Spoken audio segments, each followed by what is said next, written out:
un peu plus sain et proche de l'échange que l'exploitation massacre, même si la plupart du temps, il n'en est que la continuation. L'exploitation sexuelle étant également l'un des visages les plus courants de la domination et de la perpétuation des pulsions masculines les plus sordides. Ici, on peut citer par exemple la série Westworld de Jonathan Nolan et Lisa Joy, dans laquelle des robots PNJ, plus vrais que nature, peuplent un parc d'attractions pour vieux riches et sont explicitement à leur disposition pour servir de souffre-douleur à tous leurs desiderata et toutes leurs pulsions sexuelles et ou violentes les plus sordides. Les servitudes domestiques, militaires ou sexuelles ne sont finalement que les faces d'une même logique, celle de la domination des concepteurs humains sur les artificiels. Toutes ces visions sont basées sur une vision anthropomorphique du robot. Conçu comme un corps machine où résiderait une âme logicielle, le hardware et le software sont dissociés comme le corps et l'âme chez l'humain, bien que les débats religieux, théologiques, philosophiques et scientifiques sur le sujet n'ont jamais vraiment réussi à trancher la véritable différence. Selon cette approche,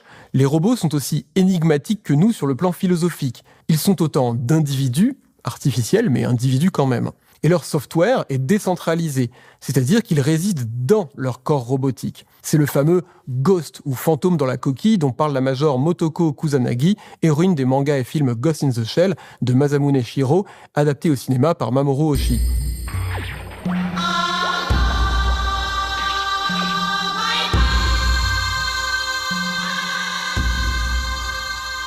C'est également la thèse du film Chappie de Neil Blomkamp, dans lequel un robot policier déprogrammé doit tout apprendre à partir de zéro comme un enfant aux capacités d'apprentissage accélérées. Il acquiert le langage, la démarche, les goûts vestimentaires des gangsters par lesquels il est élevé, incarné par les membres du groupe sud-africain Die Antwoord.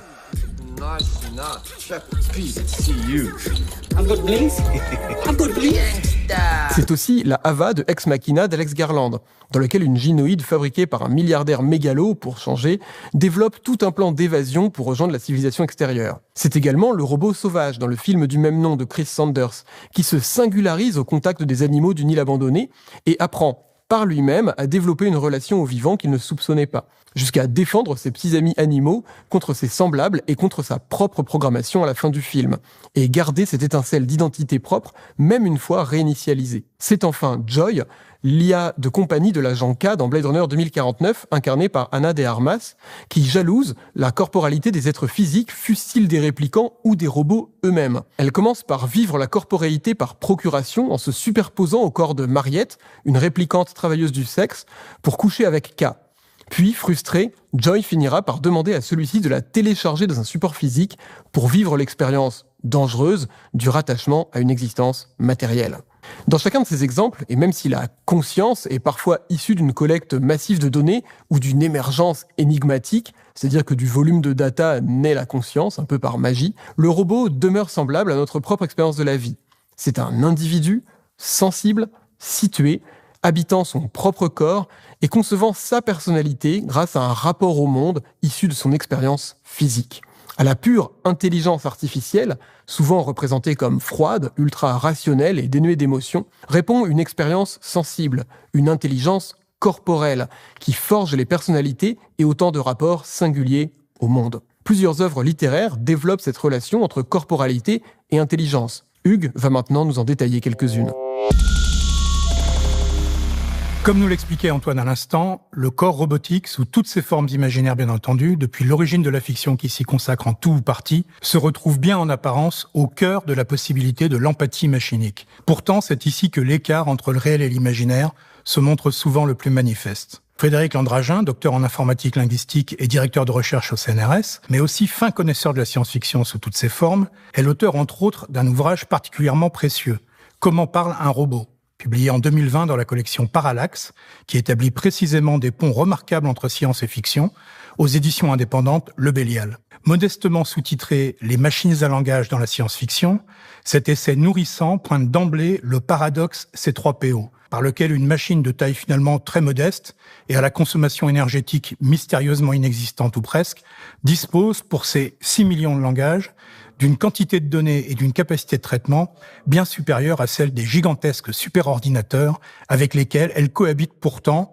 en toute innocence scénaristique. Do you understand anything they're saying? Oh, yes, Master Luke. Remember that I am fluent in over 6 million forms of What are you telling them? Ce paradoxe est poussé dans ses retranchements tout au long de la franchise cinématographique Alien, avec ses bijoux et ses horreurs, franchise où coexistent en toute absence de logique, mais Prometheus a définitivement établi en 2012 que la logique n'était pas toujours le souci principal des différents créateurs de l'extraterrestre à la double mâchoire télescopique, où coexistent donc les ordinateurs réputés surpuissants, que peuvent être par exemple Mother à bord du Nostromo ou Father à bord de l'Auriga, et des androïdes qui leur dament largement le pion sur tous les tableaux de ce qu'il est convenu d'appeler l'intelligence. Qu'il s'agisse de Bishop dans Alien 2, Aliens, et Alien 3, de David dans Alien 5, Prometheus, et de son alter ego Walter dans Alien 6, Covenant, identifiés dès le début comme tels, ou de ceux dont Terra est ici le nom, dans Alien 1 et dans Alien 4, Résurrection, au cas où vous n'auriez pas vu les films. Malgré ce paradoxe d'écriture et d'imagination, Frédéric Landragin rappelle, comme le philosophe Vivien Garcia dans son Que faire de l'intelligence artificielle, comme le psychanalyste Serge Tisseron dans son petit traité de cyberpsychologie, et comme la sociologue Kate Crawford dans son contre-atlas de l'intelligence artificielle, que la présence d'un corps et de ses modalités différentes et étendues de perception de l'environnement introduit un paramètre absolument majeur dans l'élaboration d'une intelligence machinique qui était d'abord et avant tout langagière, que ce soit par l'approche symbolique ou par l'approche connexionniste, ces sœurs ennemies éventuellement complémentaires à l'avenir, dont Clémence nous a parlé dans l'épisode précédent de Planète B. Dès 1942, lorsqu'Isaac Asimov entreprend sa lutte contre le complexe de Frankenstein, ce tropisme de l'humanité qui la pousserait à voir systématiquement dans ses créations artificielles des rebelles en puissance, et bien que le jeune auteur qu'il est alors oublie déjà deux questions essentielles de notre rapport à l'informatique avancée, celles que nous avons appelées le conflit et le profit dans notre précédent épisode, il consacre 4 nouvelles de son recueil Les robots, Le petit robot perdu, La preuve, Évasion et Raison, au corps robotique, aussi pâteau, métallique et surpuissant qu'il soit,